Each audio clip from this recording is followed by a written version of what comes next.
All right. Thank you, Nancy, for moderating this first very interesting session on COPE Foundations. Welcome, everyone joining us now for the second session of Publication Integrity Week 2025. As part of this day focused on the evolving landscape of publication ethics, we certainly could not pass the chance of having a session on artificial intelligence in scholarly publishing, of course.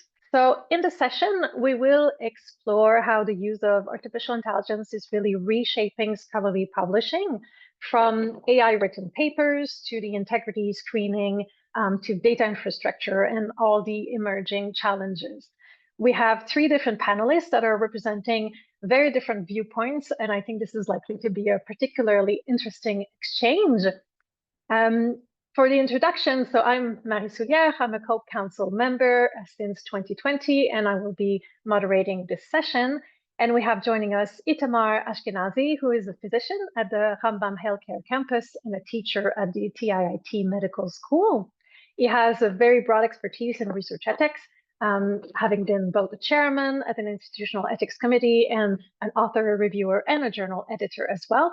And he is also an elected council member with COPE. Next slide, please. We have with us Mark Hahnel, who's the VP of Open Research and Digital Science. Mark is the founder of Figshare, which is an online open repository for researchers to preserve and share their research outputs like figures, datasets, images, and videos. It provides a whole data infrastructure for institutions, publishers, and funders. And we have Elena Vicario, who's now the Director of Research Integrity at Frontiers, where she leads the team performing quality and integrity checks on all the submissions and investigating also other breaches in publication ethics. So she works closely as well with the developers of IRA, which is Frontiers' AI assistant tool to create new integrity checks. Welcome to all of you, and thank you so much for your availability for this panel session. I know you're in very different time zones right now. So as I introduced earlier, I'll be asking a series of questions to the panelists, and they will each in turn answer these questions. So I will start with Mark. I'll start by asking each of you to introduce your role and share one concrete example of how AI is already part of your daily work and one of the biggest challenge you face today with the use of AI. It can be from trust, transparency, workload, equity, anything around that realm. Mark. Yeah. Thank you, Marie. So, hi, everybody. My name is Mark Hahnel. I'm the founder of Figshare, and I am VP of Open Research at Digital Science. So all things open research, come and talk to me. We're not a publisher, so we have an interesting take in that we kind of sit either side of the pre and post publication workflows. With Figshare, we have a free offering where anyone can publish any of the research outputs they want to that is not a peer-reviewed article. And with Overleaf and Rightful, we have AI-assisted writing tools. And with things like Dimensions, we're doing a lot of work around how can we make sure that the research integrity is building a nice pool of data that the machines can come and eat, and the LLMs will eat good quality research outputs. So I use AI in pretty much every part of my working life these days. The big concern I personally have is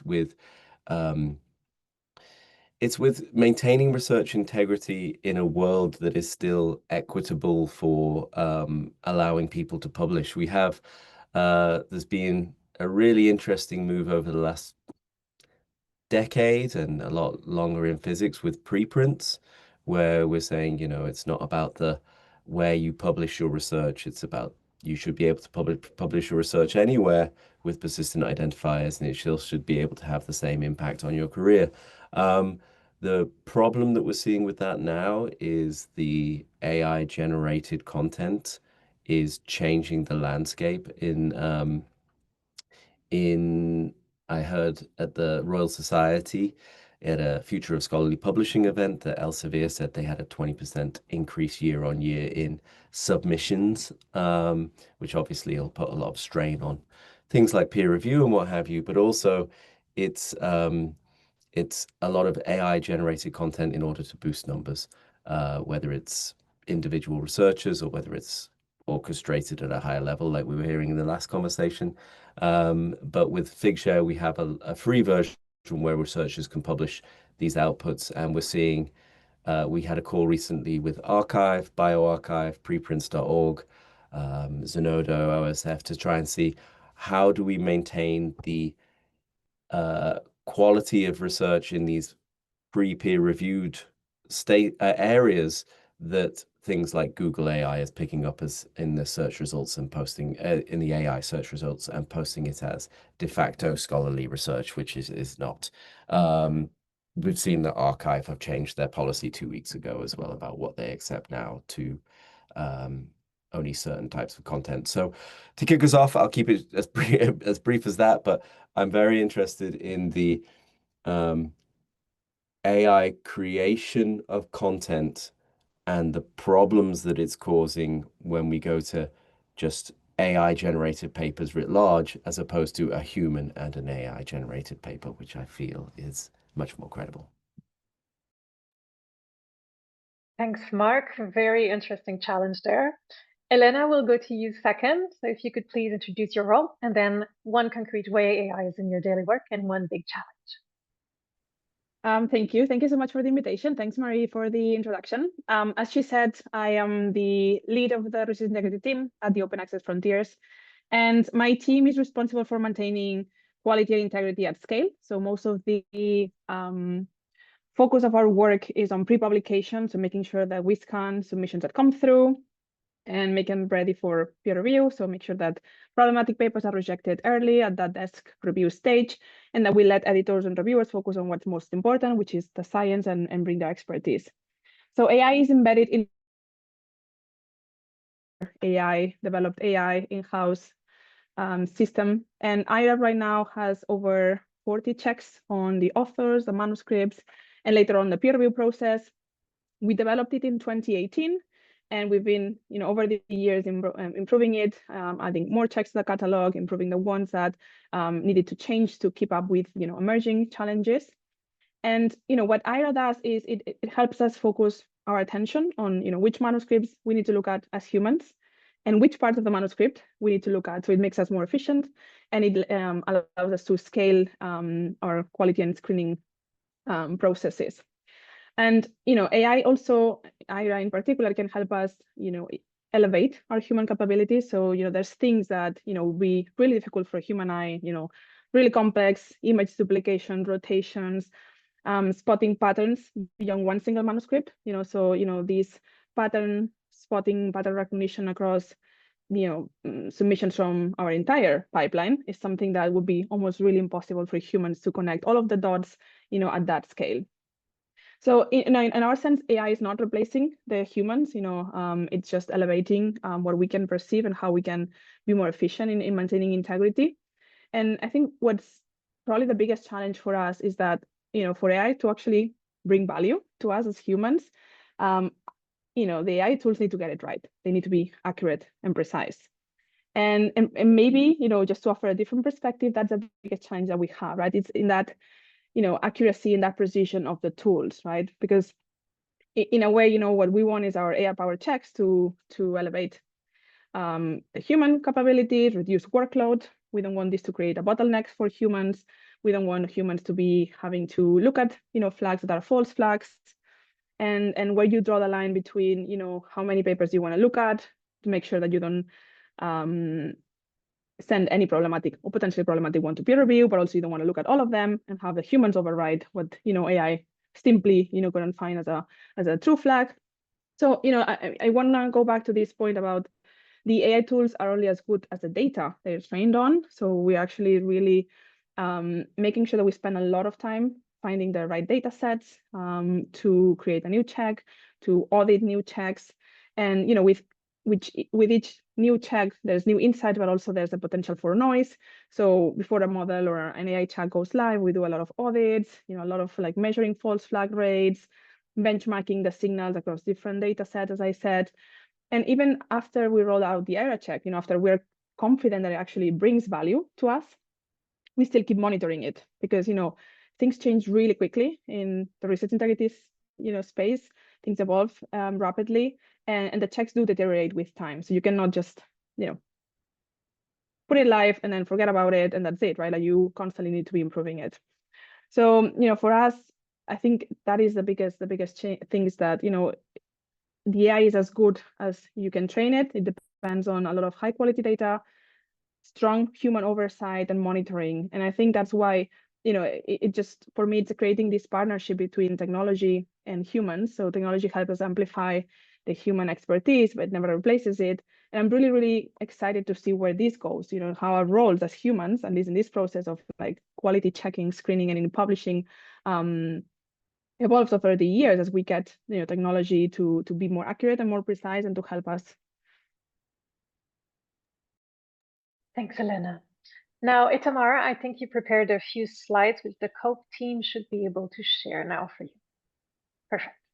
I'd just like to start saying that, I'm involved in 2 editorial boards, and in one of them, in the European Journal of Trauma and Emergency Surgery, which is a Springer journal, I don't see the whole flow of work. I just handled papers, and there we use AI to find reviewers, potential reviewers, and that's experience there. But the Rambam Maimonides Medical Journal, I do see the whole flow of work, and this is an international medical journal published since 2010, and it's completely free with no article processing charges. So until 2014, we received about 130 submissions a year, and with an acceptance rate of about 20%. And as Mark was mentioning, things got a little bit, changed dramatically last October. We've been, we're now expecting over 700 submissions this year, from 130 to 700, the same team. And our acceptance rate will drop below 4%. So the number of submissions has grown tremendously. The number of submissions has not really grown. Most of these papers are not good quality. And what I guess is that I believe that the AI tools have played a major role in generating many of these manuscripts. And can I say that with 100% certainty? The answer is no. But we've noticed clear signs. For example, many of the submissions now come from medical students, that they are not established researchers and going to very detailed manuscripts that they're handing in. Some authors, we look at their background, and they've published on dozens of publications in 2024 and 2025 on unrelated subjects, and many papers contain non-human mistakes, and I think maybe I'll be attacked on this in further online, because I've seen inappropriate citations when humans used to write papers, right? But some of these mistakes that we see right now are really non-human because they're repetitive, and I find it impossible that a human being will do the same mistake again and again and again at the same time. I'll just give you just one funny example, and this was from the era of ChatGPT 3.5, I guess, that we got a paper in which out of 30 references, 29 had the same mistake, which was the name of the first author was always correct. The second and third were hallucinated. So if the first author was Chinese, a Chinese name, the second and third were Chinese. If it was an Indian name, second and third were Indian, and so on. So this is not a normal mistake that you would expect from a human being to make. So this is our biggest challenge, I guess. Thank you, Itamar, for bringing that perspective as well. It's true that we talk a lot about the broad implications of AI, while there aren't even clear ethical principles really yet to sort out what would now be considered more basic use of AI to write text, to generate papers. And as Elena said, we don't even have clean data. As Mark said, we don't have the sources of truth on what to base all of this AI on. So we're going all out with a lot of these AI tools, while some of the foundations might not be quite there yet, or have to be analyzed very thoroughly. So where, from your perspective, all three you panelists, we'll start with Elena first, where do you think we should draw the line between AI supporting, specifically for editorial decision-making, versus AI replacing human judgment? Which decisions should always remain human-owned, and how can we keep that boundary? Thanks. This is an excellent question. I think it sort of like gets right into the heart of what keeps peer review trustworthy and credible. I think it's clear to all of us who use AI in our daily lives. And I will bring the publishing perspective that AI can boost efficiency, speed, extend even human capabilities if we train it properly. But where human judgment remains absolutely essential is in those interventions where you need to add the nuances, the context, the empathy, the judgment to make the right decisions. Just to give you a practical sense of this, right? So when IRA scans our submissions, when they first come in and then they flag issues to us, it just flags issues, potential red flags, nothing else. It's not a conclusion. It's not, it's just something that AI found to be potentially unusual. And then the human comes in. And just to follow the example from Itamar, right? Like the AI tool might find a not reference list, for instance. This, if you look at it as a human being, you see the pattern of potential red flags. It could be misconduct, but it also could mean that there's an innovative approach that the authors are using where two references are completely relevant to the field, and they're fine. And actually you look at it as a human being, you read where these references are quoted in the text, and you're okay, this is absolutely fine. But AI cannot distinguish that exactly. It cannot add that extra context that human editor with that level of expertise can do. So I think then there's also another area where the stakes are really high, which is when you're making final publishing decisions, when you're communicating with the authors. The human element there, it can never be be lost. You need to maintain that level of empathy, transparency, and credibility, right? When we're, for instance, rejecting a paper, it is a human that needs to reject that paper. We need to deliver that decision because that is an opportunity also for mentoring or explaining, properly. And, the people who are at the other side of that rejection decision, they can use that constructive feedback as well to learn, to improve. So, AI can never do those decisions and those final editorial decisions, in my opinion. And as we the right balance between automation and expert judgment, I think, even the best models, even if you get to the point that you train them on the best data, they will always only surface signals, not conclusions, right? And this boundary becomes, I think, more important when the tools become more sophisticated even, and they're becoming a little bit like of a black box, and you really don't understand exactly why they're flagging what they're flagging, right? And I'll give you an example of a collaboration of a project that we're developing now over the last 6 months at Frontiers. So we developed our own paper mill check, because obviously paper mills are one of the biggest challenges in scholarly publishing. And back in 2021, we started to develop our own IRA check, and we've been evolving it, new data sets, new signals, audits, calibrating, you name it. But it was always in the back of our mind that, we're training this check on mostly internal data from our own rejection. So maybe we're introducing our own biases on the check, right? And then it's just like a self, loop. And then we said, okay, let's go out there and look for other tools that are also finding potentially problematic papers, right? And we did this collaboration, and we integrated the paper mill alarm by Clear Skies, also one of Cactus's tool, into our own IRA system, right? So we run at submission both our own IRA check, Clear Skies, Cactus's tool, and what we're finding is that there is very little overlap between what these tools think is a potentially problematic paper or a potential paper mill suspicious paper, and I think this is. It was shocking a little bit at the beginning, but at the same time, it isn't really. Each tool comes from a different data training set, different thresholds, different biases that might have been introduced. And I think, what it highlighted to me is that, the variability of the different tools is proof in itself that you can never really replace human judgment, right? Like there's always going to be, even the best, most sophisticated tools are just going to be dependent on humans to be, developed and to be monitored and to be checked afterwards. So yeah, I hope that answers your question, that I think it never can replace the human judgment. Thank you, Elena. Itamar.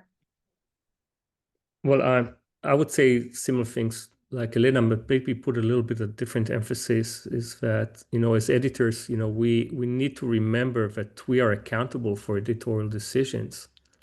So I expect AI tools to get better and better, and very, very quickly, and they're very good today. Even, you can upload a manuscript to AI and ask questions, and they will, I played around it today in the morning just to before the session, and put up papers that I knew, that I'm acquainted with, and some of my papers, and ask for judgments, and it gave pretty good answers. And but at the end, we need to check things. So I think, the judgment should always be there, because we are accountable for the final decision.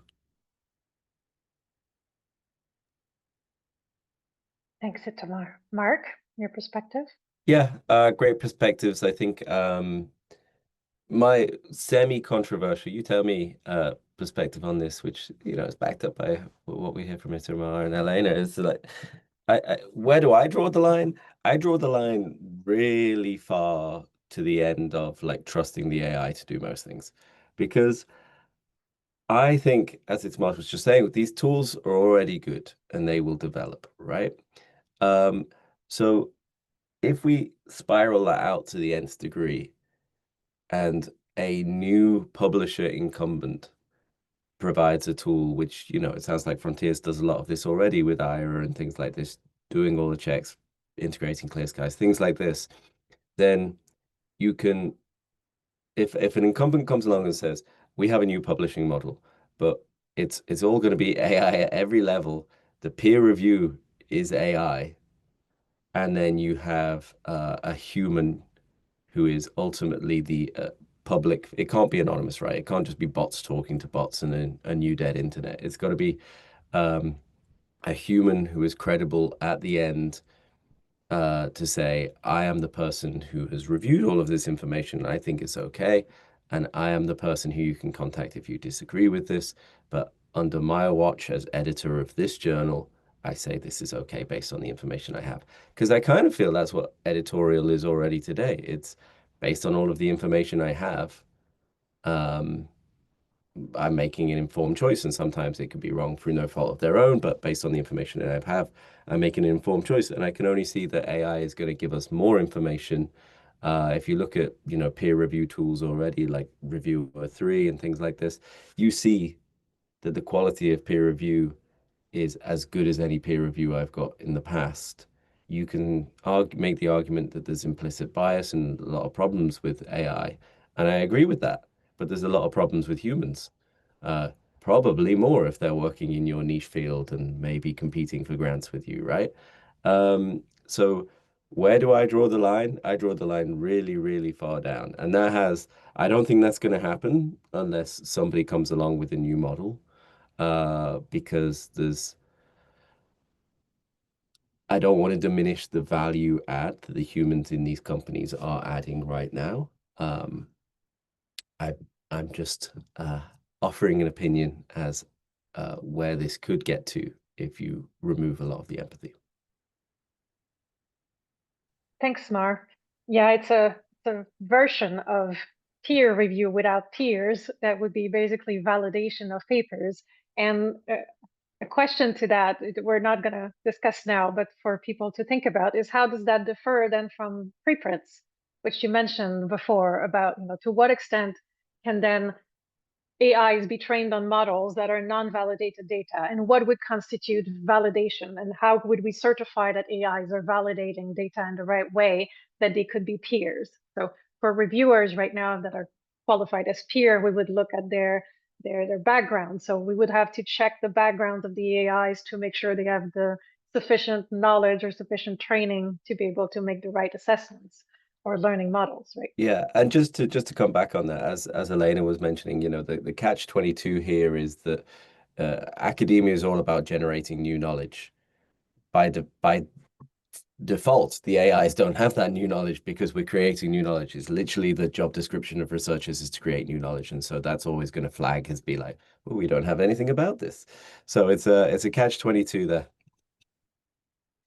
This goes very nicely, actually, into the next question I wanted to pose to you guys, which is, in what ways might AI tools then amplify existing inequities, which you've touched on, Mark, and how can publishers, organizations, institutions, ethics committees ensure their policies or infrastructures to reduce or help to not widen those gaps? Itamar first. Well, thanks for mentioning, Mark, the issue of the novelty. The problem with that would be a gap. But I think because more and more journals are seeing what we're seeing is that, they're getting many more submissions because AI is being abused by many authors to increase their publication output. I believe that we will very, very soon reach a stage where legitimate journals will stop taking risks and will be will be desk rejecting manuscripts freely from author groups whom they cannot really fully trust. So if until 2 years ago when ChatGPT came out, the content of a submitted manuscript was a testimony of the author's capabilities, AI has eliminated this marker of quality. And since anyone now can produce any manuscript on just about anything, on any subject, and since most of the leading journals are located in what we call the global north, I think this will mainly affect authors from the global south. And I think I foresee an increasing gap in acceptance rates between legitimate researchers from the global north and the global south. And since publications are crucial in gaining funding, the gap in acceptance rates will not only affect the number of publications of legitimate authors from the global south, but it will also significantly decrease their potential to perform further research. The solution, you asked about the solution, the only way to fight this issue right now, I think, would be to increase the diversity within journal editorial boards and publishers. However, I do not see that happening in journals that have not taken care of that until now. They were not starting doing that. So that's my fear, that it will increase the gap between the global north and global south. Fair point. Mark? Yeah, again, similar to Itamar. I think there's some really interesting angles when it comes to what inequity means in academic publishing. And as somebody who's a big champion for open research, open science, open data, open access, I think there's been a divergence between gold open access, green open access. We've got diamond open access coming along, but it's a little bit gray to classify. Lots of colors there to classify which is which. I think that what I mentioned at the beginning, the idea that the preprint servers, as well as the publications, the publishers are being overwhelmed with submissions. I think that's a problem for folks who don't have institutional repositories, or they don't have APC fees available through their grant funding just because they're in a country that doesn't have the GDP to support that. And so when you look at things like these preprint repositories like Archive changing their policies to say you can only publish here if it's accepted into a conference and things like this, then it takes us back to a time where it was like, well, we still have the problem of I don't have $1,500 for an APC, right? But that being said, I was at a Kenyan library conference last week, and the conversations are the same, right? The conversations are true the world over. AI is at the same level the world over. How everyone has access to the same tools. You know, the tools I use are not built in my country; they're built in America largely.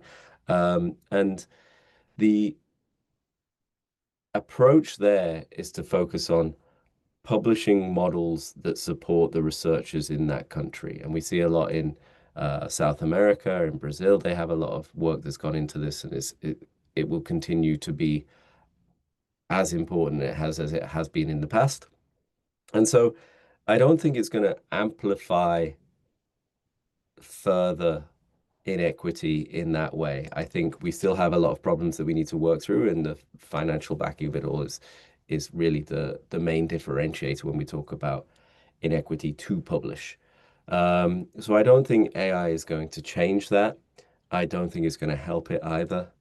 So I think there's going to be unknown unknowns that come out of this. And as I say, when people start experimenting with new business models that rely on AI more predominantly, I think we'll see bigger changes. There's a lot that can be said about indigenous knowledge and localized support and things like that I think you know, I think it's similar around categories of research. I think maybe if we have categories of research that use their own LLMs, or maybe if we have countries that use their own academic LLMs, and we don't just rely on the big chat GPT for everything because it's got all kinds of non-academic content in. I think that's what the next 5 years will be. It'll be like hyper-focused AI for the specific area that you're working in, or regional needs, or different variances like that. Yeah, it's true that separated infrastructures with different types of AIs could limit some of the biases and inequities. Over to you, Elena. Sorry, forgot to mute. I think I'm going to challenge a little bit in this one, the previous answers, because what Itamar was saying about the AI spotting, for instance, flags or issues on specific author groups, this is absolutely true. And I think research has changed so much in the last decade, right? Like before, when I was a PhD student, you were reading literature on specific field of Alzheimer's, and you knew the people, the research groups and the labs that were publishing on that, right? Like there's no one that could come and submit a new paper or publish a new paper that you wouldn't know they were working on, right?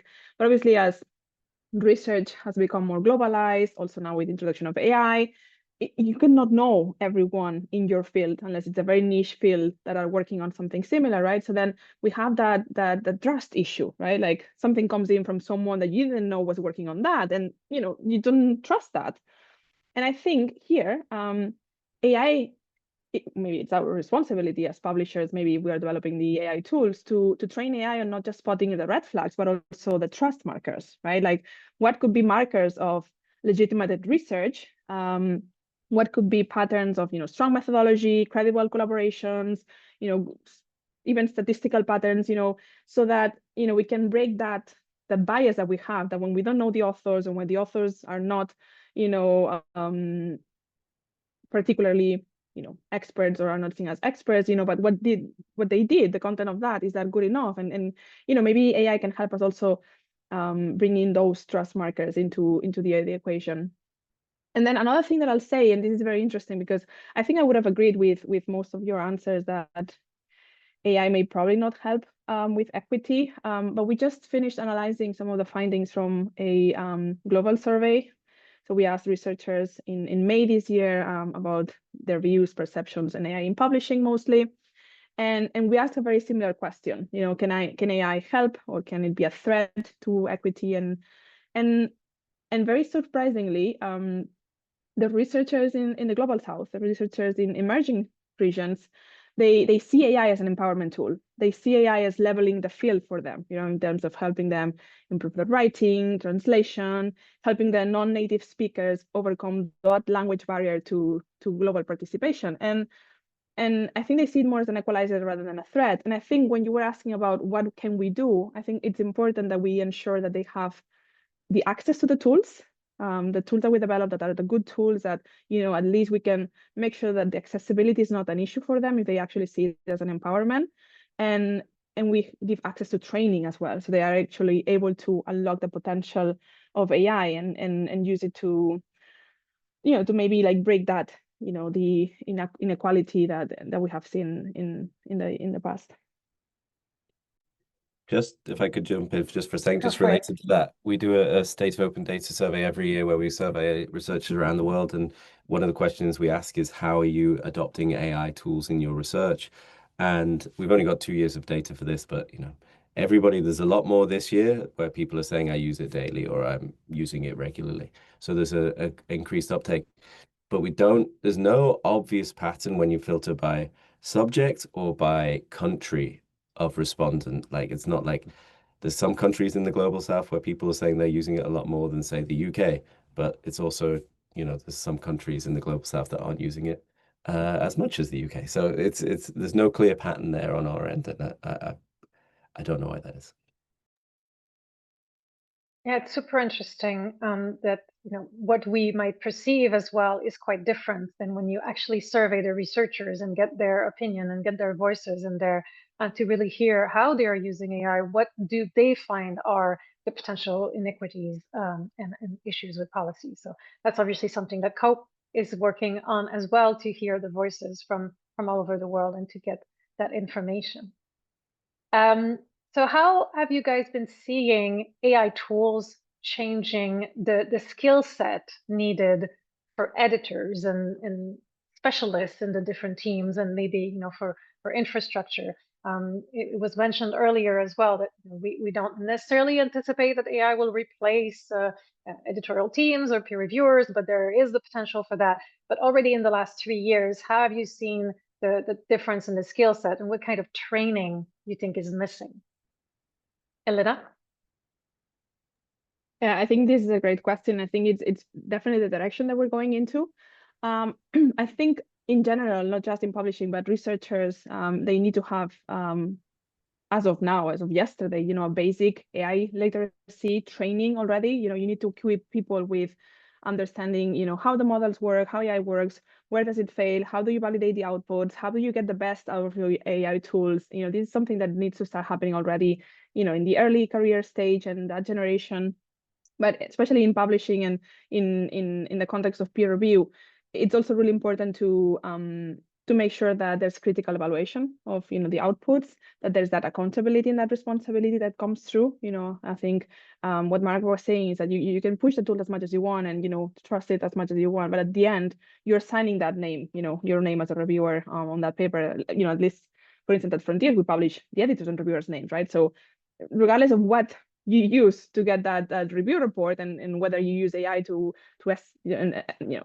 elevate your capabilities, your name will be the one that's in there. It's not going to be the AI's name, right? And I think that's really important to make sure that there's that responsibility embedded in the training and communication, right? Like communicating to the authors AI-assisted decisions, the role that AI has played in the assessment, in the checks, because I think in any case, what we see is that I think AI adoption is moving really fast and really rapidly, but trust in AI doesn't follow the same pattern as much.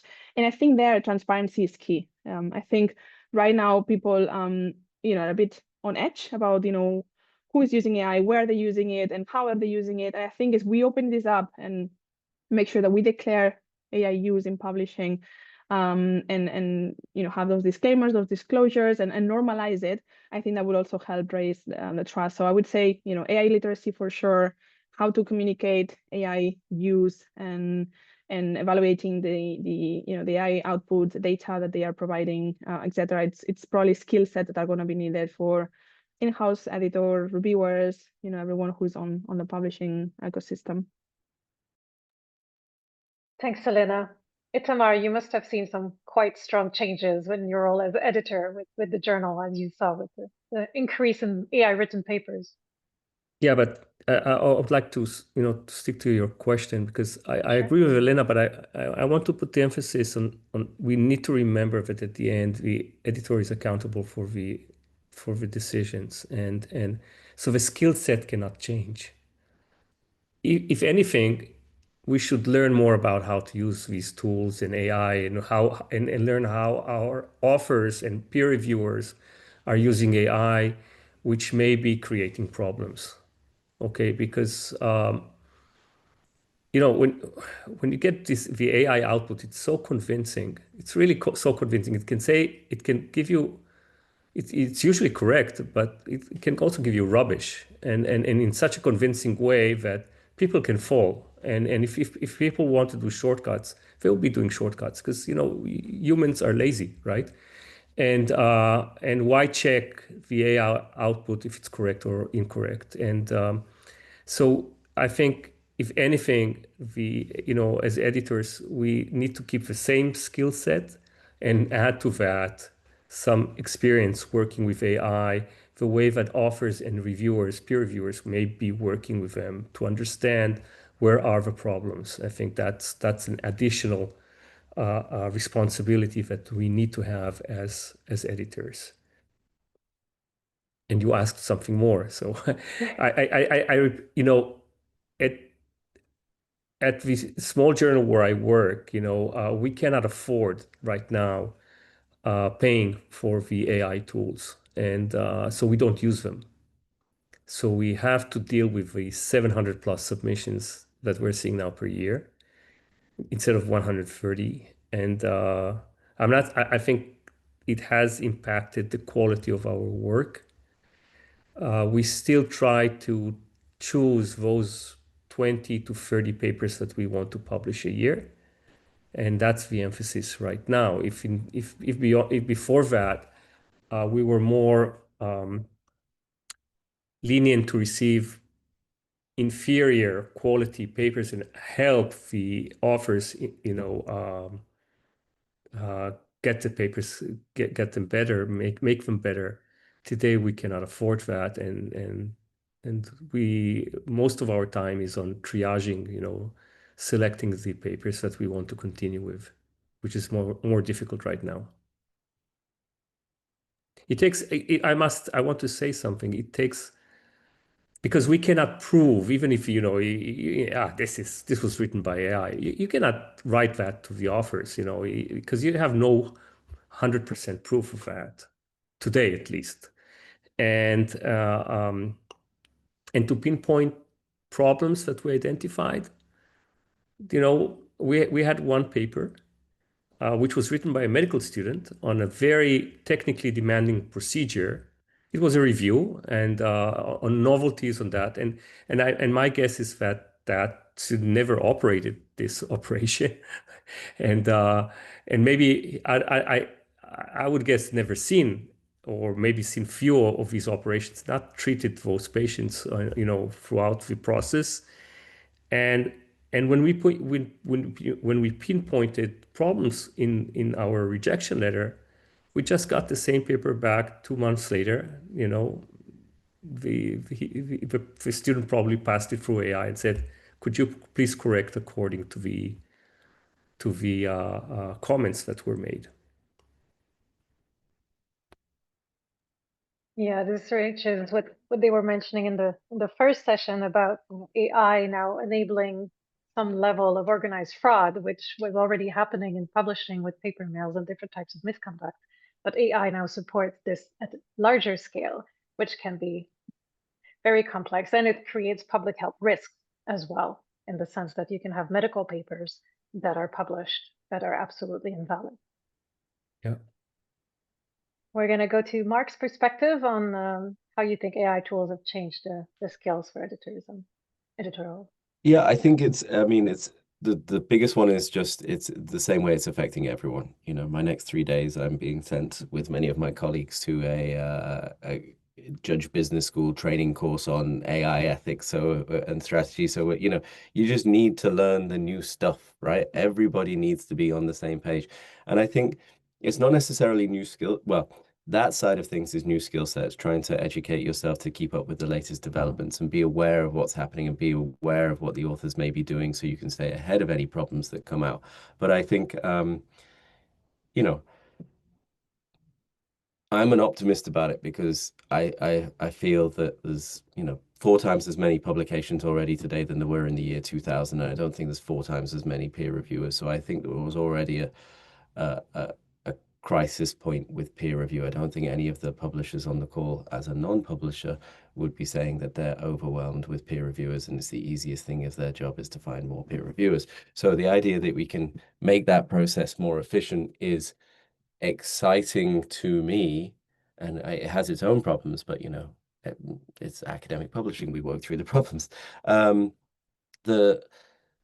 The point about the editorial staff and what skill sets they need is just, I think it's less of a skill set. It's more about the transparency that we heard about before, is just being upfront and being aware of the tools that can be used. I see there's some questions and comments in the Q&A thread about, well, we don't want people uploading peer reviews to ChatGPT because it's breaking confidentiality and things like that.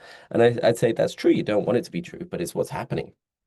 And if you think you can stop it, that's one thing. If you don't think you can stop it, then offer guidelines or be explicit and say, this is what we expect of you as somebody who's engaging with our publication, and this is what we will hold you to. If we think you're not doing that, then, you know, I don't know what the threat is, but we will. It's being upfront about it and trying to be transparent and playing the game as it is today, and not pretending that things aren't happening when they are. Thanks, Mark.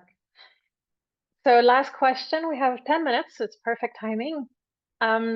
Looking ahead, we're talking about the future of scholarly publishing. So you were just talking about how excited you are about some of the perspective.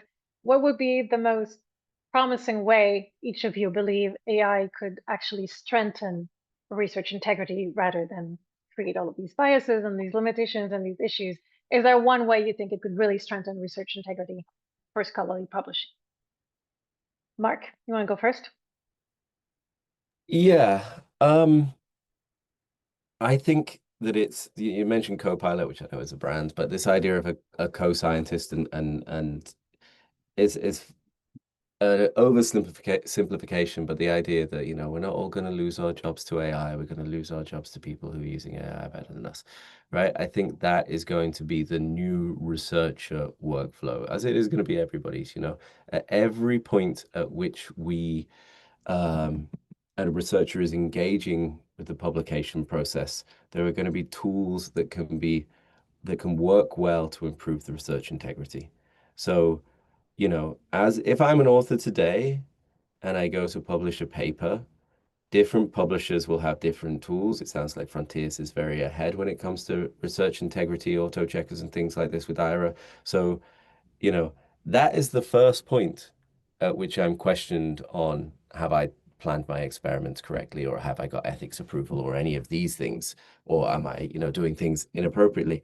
So I think from the point of preparing research all the way through, there's ways to have integrity checkpoints in long before you get to the publication process. And when you get to the publication process, you know, I think things like image manipulation and what Elizabeth Big has done for the world with spotting all of that, I think that's going to be automated away in a brilliant way, because I'm sure she doesn't want to be spending the rest of her life doing that. So I think there'll be tools to improve research integrity from much earlier in the process. Of course, they can be used for bad and things like this, and I'm sure nefarious actors will find new ways to work themselves away around it, and that's why the need for publishers will continue, because they need humans in the loop to spot these before they come out and remove the nefarious actors. So I think ultimately it's going to be great for much more improved research integrity in academic publishing. Yeah, I think it's going to be just every step of the way. I think it's mainly going to come from the large proportion of it will come from the researcher side of things, and then the publishers will be ultimately responsible for being the sleuths for new bad actors. Elena? Yeah, absolutely, I agree. Maybe just one thing, so some of the comments and the questions on the chat and what Mark was saying about confidentiality.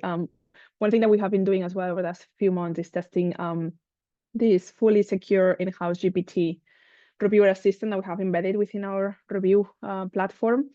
And it's an assistant that helps summarize the manuscript key points, check compliance with guidelines, structure the reviewer's assessment. So it's, that partner, to the reviewer. And, we've heard so many times that, reviewers are overburdened, that, there's a huge strain on peer review, and it's trying to get a little bit the edge out of this, but then also taking it forward, right? Like, helping AI spot inaccuracies in the methodology, in the references, in the statistics, right? Like we know that, most reviewers right now are not statistical experts, and that's a huge gap, right? And if AI can fill that gap still with a human, in the loop, that's going to really strengthen the quality and integrity of the peer review process, right? And from this pilot that we're running, the reviewers told us that, it reduced cognitive load and helped them focus on the science, on the actual, methodologies, help them produce more structured feedback, that the authors were better at revising the content of. It was, the whole process was a bit less overwhelming. But I think what was crucial as well for me is that, as I said before, I also does checks on the peer review quality and the peer review integrity. And we've seen that these reports are much better than what humans are doing up until now, with a few exceptions, right? But in general, I think it can be really a game changer for strengthening the quality and integrity of the peer review system, and change completely the way that we're thinking about it. The only thing I would say is that it does require to invest in training and support in making those tools available as well for for different journals, for different publishers. It needs to be a way. If peer review is to move into this new era, then it has to be a fair play everywhere, right? So that we can ensure that this consistency, this timely and fair peer review is everywhere. And you need to train the people on how you use AI responsibly, but also how you elevate AI's potential for scientific assessment. And I think that's going to be incredibly powerful in generating and publishing papers faster and with higher trust and accuracy. Thanks, Elena. Itamar? I don't know what to say. I think most of the things have been said, and I think AI tools will improve the submissions that we get from every aspect. We talked about the readability, especially from manuscripts which are submitted from people who are not native English speakers. It would eliminate, or at least reduce, costs incurred by language barriers. Elena mentioned the statistics. Both the authors and the journals can, for example, my small journal, we don't have a statistician, and if we had a tool which could check whether statistics made sense in a certain submission, that could really help. But your question was about, could it help research integrity? And that's the point I don't foresee, because if for example the demand that if you did an experiment, if you're going to publish an experiment on animals or on human beings, and you need an approval of an ethics committee, so that should be in the paper, right? So the author goes, the author who cheats will go into that AI tool, says, hey, you didn't write the ethics committee protocol number, whatever. So he would invent an ethics committee protocol number. So it's not going to improve. It's going to improve the submissions, the quality of submissions, but I don't see how it's going to improve the integrity issues. And we have to remember one thing, and because my starting point was the abuse which is being made by so many people for writing papers, and it's the same system, it's the same technology. AI is technology, right? So it's the same technology which is writing the papers, and it's going to be peer reviewed by the same system, and it's going to be, the decisions will be finally made by the same. So it's the same technology doing everything. So how do you expect things to really change? And so we may be catching, if we have really these fancy tools, which maybe the authors don't have, maybe we'll be able to catch, them on, if they're cheating or something like that. But at the end, it's going to be available for all. And I don't see how it's going to really be improving research into publication integrity.